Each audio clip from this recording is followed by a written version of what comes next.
Welcome to Chillin' 101. We hope this video helps. This tutorial shows the only reliable way to get floating windows on Android. You need Android 7 or later and a computer with ADB. Connect one phone with one USB cable to prepare settings.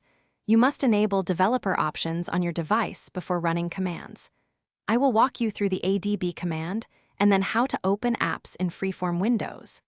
Follow each step exactly to avoid losing data or breaking settings. First, enable developer options and turn on USB debugging in settings.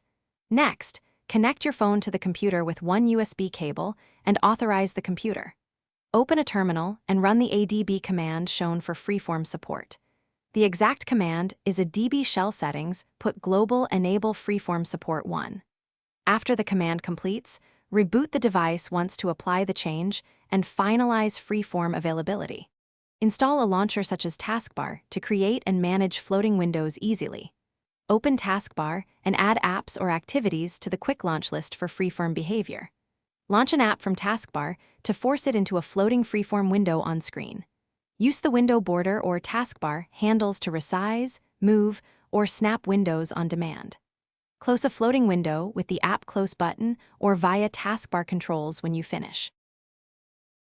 Thanks for watching. Consider subscribing if we helped you.